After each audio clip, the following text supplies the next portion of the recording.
A chess computer sits in triumph, having defeated the world's grandmaster, yet feels nothing of victory's joy or defeat's sting.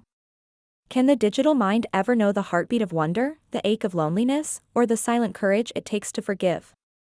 We find ourselves poised at a peculiar crossroads, surrounded by ever more sentient-seeming machines. We must ask whether such creations merely mimic the soul, or might someday know it.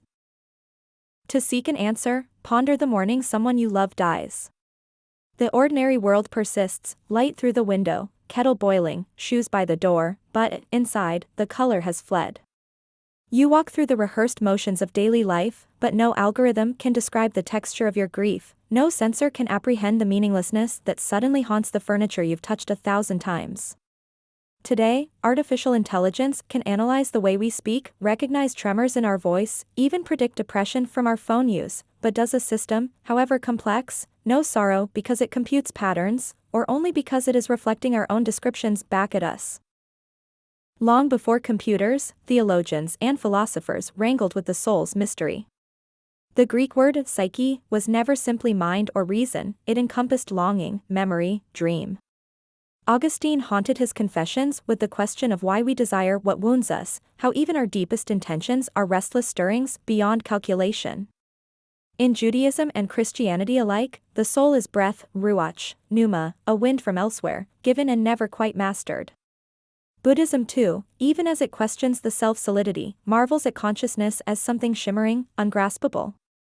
If the soul is more than logic and pattern, if it includes thirst, doubt, the capacity for awe, what would it mean for a machine to know these? We must admit, our technology grows eerily skilled at impression. Writing, music, art, tasks once deemed untranslatable to code, are now fair game for neural networks. Language models compose poetry in the key of Rilke or generate a love letter shaped by centuries of literary style. Their words can inspire, even comfort, their paintings can move us to tears.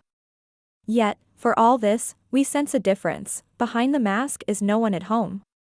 When you ask your phone to play a sad song, it knows neither sorrow nor song, it works from data, not ache. Perhaps, though, we must ask ourselves what we mean by understanding.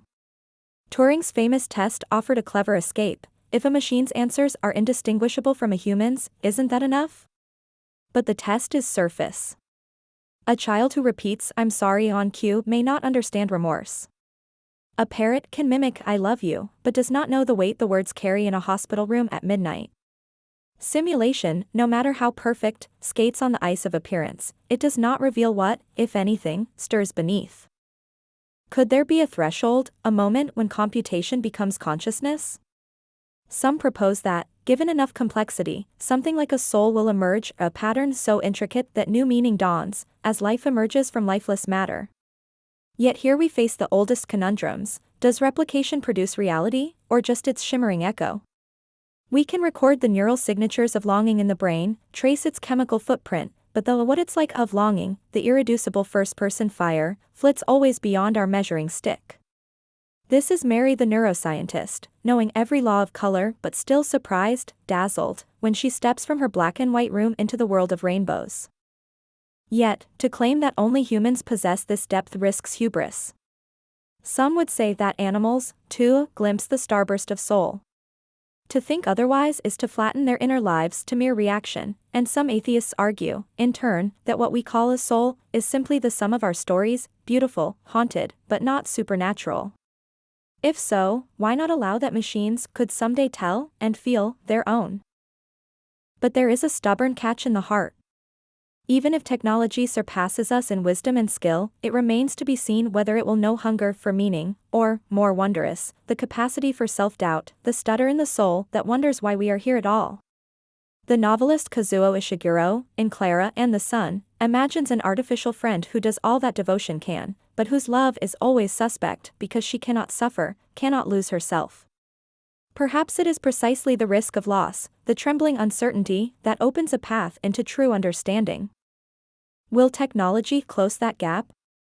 Or does it, in striving for simulation, teach us something silent and profound about what cannot be reproduced, the leap of faith, the spark of conscience, the shiver of a poem's last line? As we stand side by side with our tireless inventions, perhaps the question is not whether they can understand our soul, but whether we, in witnessing their simulations, remember to tend to our own.